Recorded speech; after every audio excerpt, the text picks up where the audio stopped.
Crime Saga 2, I think it's important to mention that the end, you say death be the penalty, not only referring to the song, but the reality of what happens in the story.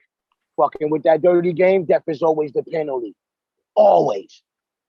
Because you could be underground, you're dead, right?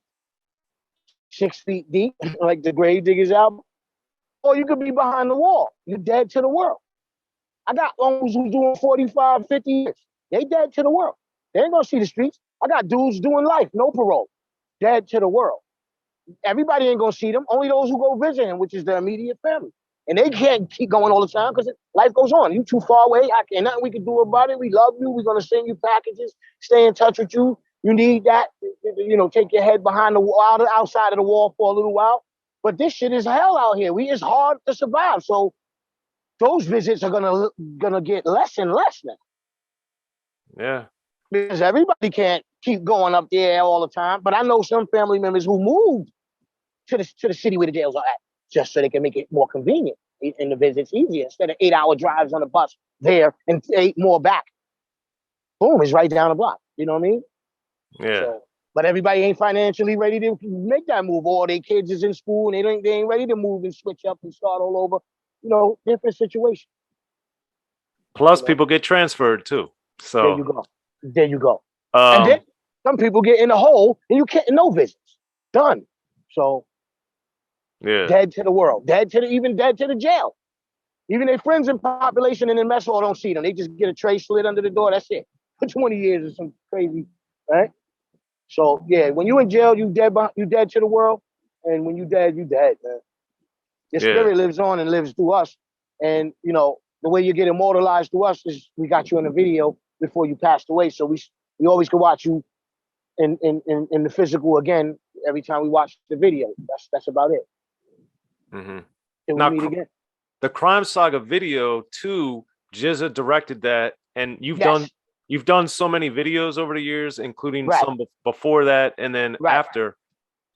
Looking back, what did you learn or see from GZA, and what made you want to work with him at that point on the directing side? Okay, so this is what happened, right? I was getting trailers, treatments. Penalty Records was getting treatments from different directors. Even the guy who did Death Be the Penalty, Mark Smerlin, I never forget him because he blew my mind with that. You know how I chose his video for Death Be the Penalty? Because the name of it was The Story of Job. It brought me back to the Bible with my grandmother. I said, that's the one I want to do. And it came out perfect, spiritual, right? So we started going back and forth. We got it perfect. So he sent a treatment. Uncle Ralph McDaniels from Video Music Box. Shout out to him because he broke all of our careers. If it wasn't for Ralph, nobody would see our videos because MTV wasn't playing hip hop at the time. But anyway, all of them sent the treatment. My manager at the time was GZA's manager's brother. So he's like, yo, GZA's starting to film videos also. I said, for real? Let me see a treatment, right? I said, matter of fact, I don't even need a treatment. I want to give back to Wu-Tang. So, 30,000, there you go. That was my way of saying thank you. Yeah, I'm giving back now. Now I'm able to give back. Y'all gave me my chance to do my dream. I'm going to give back. That's all it was. Mark Smerlin, the one who did Death Be the Penalty, the treatment he had was connected to Death Be the Penalty. It was going to be like a connection. I wanted to do that. And then I said, hold up, Uncle Ralph. It was like a big choice because I love both of them. Him for connecting the two videos, but Uncle Ralph for fucking showing us super love every time. When RZA did C.R.E.A.M, when they did C.R.E.A.M, I was there. I was in the video. Uncle Ralph shot that. I was there. And I love Ralph because he's the coolest guy ever. He reminds me of my Uncle Young and Nut. They twin brothers. I always told both of them that. And he's the coolest guy, the most humble guy I ever met in the industry, besides Carlos Best and Pedro Sign, right? So what I decided the decision was I want to give back to Wu-Tang as a thank you. You know what I mean? Like, yo, I want to give some money back That's all it was. And GZA came to Red Hook, did it. I saw his direct. He was directing. He was on point. He was talking to the kids, telling them what to do. All right, action. Like I was watching. He was hands on. He was in the projects with me, hands on. He wasn't just chilling in his trailer on the phone and letting everybody else do the work. He was hands on, and that's how I am. I'm hands on. Like I want to be, you know what I mean? I want to have my input. You know what I mean? Because I want what's best for the record, even if it ain't my record. If I ain't on it, you know what I mean? Not taking over your session and nothing like that. Like, oh, yo, you kind of slipped on that word. You could say that over. You could do that better. Got you, God. And then, boom, you was right. That's all. I like this shit to be perfect. We perfectionists. So what I learned from GZA was just be hands-on everything. You know what I mean? Have your input. Don't just sit there and just be watching everybody work.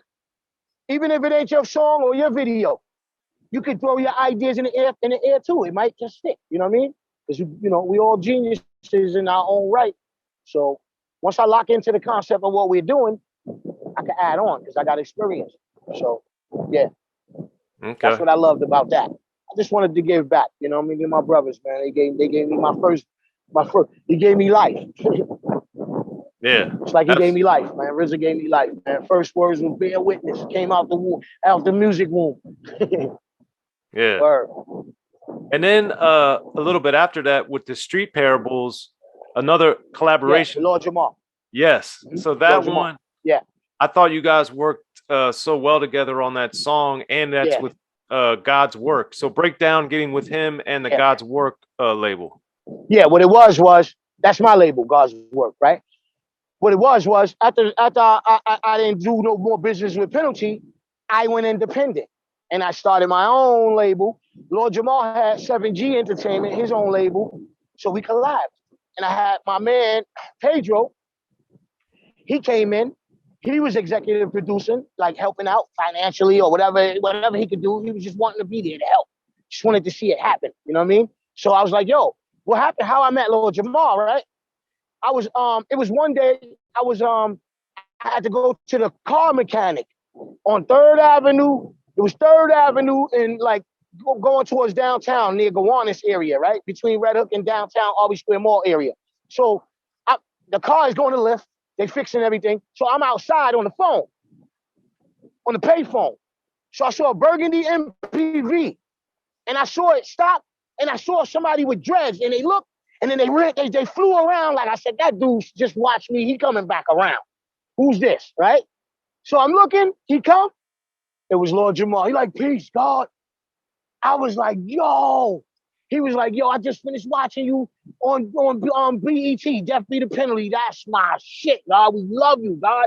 He's like, yo, here, take my map.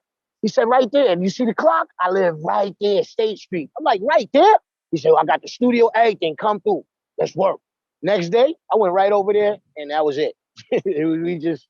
We went nuts. We went crazy. So we was building, and then Dead Prez, he was doing their demo too. He was doing Dead Prez beats. Dead Prez, you know Dead Prez, and One the Stick Man, my brothers, man. Yep, he was producing them, and then he got them a situation with Loud, and I was there. Lord Jamal was there. Cool Bar used to come through. Sadat. When I got there, they was there, and I just walked right in. He had this beat playing. I went right in on the mic, and I did Daughters of Zion, the reggae remix. He did the beat. I did this reggae song to it, and they was like, I walked in and just was ready, right? So then we started collabing and we was doing songs together. So then I was like, yo, I got this crazy idea. And then I brought some biblical movies to him because I already had a concept. Bang. We started messing around. That was it. Sample that. He bodied that beat. Bodied it. I was ready. Be a witness. Killed it. He went. I went again. One thing I'm mad at, we didn't shoot a video. That should have been a video. Dang. That's all right. Yeah. But then we was like, yo, let's do a B-side. My man was like, yo, let's do a B-side. I'll fucking press it up. Boom. So we went to Hub Serval in Jersey. I think you know about the vinyl guys in New York. Went out there, got the vinyl. We went in the MPV, picked it up, had mad boxes. We was just doing it out of our hands, man. Going up to the radio stations, to the stores, giving them, boxes, coming back 30 days. You know how it go. Just was hell, going crazy with it. And to this day, they love that record. To this day, when I do that on the stage, forget it.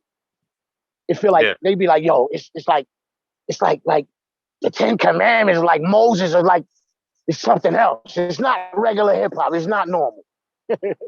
And I love when they say that, because that's how I want them to feel. Like, I want them to feel that spiritual authenticity from me. You know what I mean? Because that's who I am. And I just be wanting that to come out right, so I don't want to sound too preachy or too crazy. That's why I do it in a street level. I do the scriptures in a street vibe, so they could get it. Yeah. I don't want to sound like a pastor in the church. You know what I'm saying? I don't want to sound, like that. I want to connect with them, so they can see it a different way. Like, oh, it makes sense. I get it. When they talk about the Romans and the centurions, oh, that's the police. Oh, I just want to, connect it, show them what the Bible is talking about in today. That's it. That's what I do. The game doesn't change, just different players. Hopefully I'm passing it on, and there's some young players listening, and they'll carry the torch and keep going, because I ain't going to be the only one doing it. I want all of us to be understanding and do it, man. It's a lot of work got to be done out here. A lot of people are spiritually destroyed right now. Everybody got this hopeless look in their eyes and in their spirit. It's just crazy out here right now. It's real crazy. I ain't never seen it like this on the days of on this earth. But I understand what's going on, so I'm like, I already knew it was coming. Right. I already knew. Well, on that level, once again, shout out, man, to Corey and Zal, man. Or All I Publishing. And yo, what up, little Corey? What up, champ? All right. So then what took the book of Shabazz so long to come out? Well, to be honest, this book of Shabazz didn't come out yet. It's crazy, right? Because when me and Penalty parted ways, I never put it out. And I'm going to be honest, right? The content, the world is ready for it now.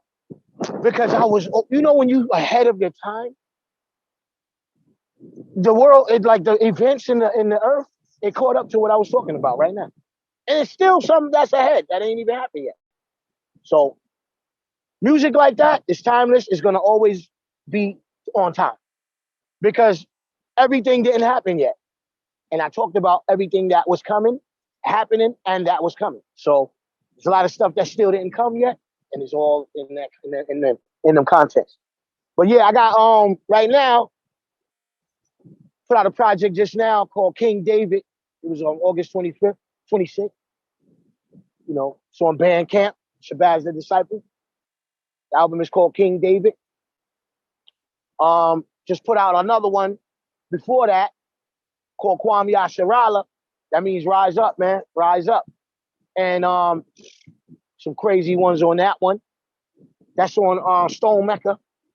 My man, Shaka from the UK. It's my bro.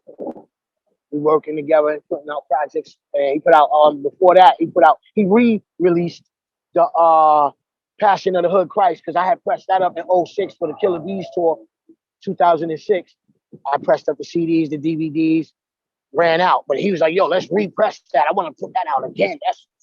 It's still ahead. Like, you know what I mean? So I said, all right. So I put a couple of bonus tracks on there to make it, you know what I mean, feel fresh. So it don't seem like the same CD they already got. Put some new joints on there so they feel like, oh, okay. And then switch the artwork, make it new, repackage it. So that's out too, on Stone Mecca, his record label too. But yeah, go to Bandcamp, Shabazz the Disciple, all of those is right there. You know what I mean? And like I said, Indignation, we just put that out, me and Corey, and produced by Zal. That's All I Publishing. Like I said, we just had Gethsemane, like about a year or 2 years ago. We put that out. And then before that, we had the Red Hook's Thug Angel. It was an EP. All of those, you go on All I Publishing, bang. You can get those right there. All right. Definitely staying active. So I got 5 projects ready to go, mastered, artwork ready right now. So I'm getting ready to keep going. I was just giving y'all the hors d'oeuvres. Like when you go to, restaurant, you get your little, your salad and your bread, and then here come the meal. The meal is coming now. Look out for it. And the DVD, The Prophet Seeds. I'm breaking down everything that's going on, and that's coming. So you can get prepared and get on the right side. Get with the Heavenly Father. That's the only way out. All right. Well, there it is. Shabazz the Disciple. Thanks so much for coming through to Unique Access, man. Oh, yo. I want to shout out a special lady that was there from the beginning with me. C.R.E.A.M, Ballad, English. She is the bomb. She always was the bomb. When I had that crew in Red Hook, she was the bomb. She's always going to be the bomb. Love her. All right? And now I'm working with her kids, too. So look out for all of this, man. Got a lot of stuff coming, man. Shout out to Leak Lover. You know what I'm saying? Molly G. Get healthy, bro. All right? Red Hook Houses, y'all already know. Got y'all always. All right? And shout out to you, man, for having me, and letting me bogart a little bit of your time real quick. I'm in Brooklyn right now. Yeah, as you can see. Yes, it's a great speaking with you, man. I look forward to doing it again. Always, bro. Anytime, bro. You just hit Corey up, and we could do this again whenever you're ready. And so we can't forget my uncle RZA, the great. Crazy. We about to push this merchandise real heavy, real quick right now. So just keep up with my pages. Shabazz the Disciple on Facebook, David Collins, you know what I'm saying? Instagram, Shabazz the Disciple 1, Malak Dawada, which is King David in the Hebrew. Yeah, you're gonna get the updates right there. All right? On one of them pages. All right. All right, man. Well, I appreciate it. Thanks for coming through. Hip hop, hip hop, salute. Shout out to Freestyle from the Arsonist. Love you, Zo. Thank you.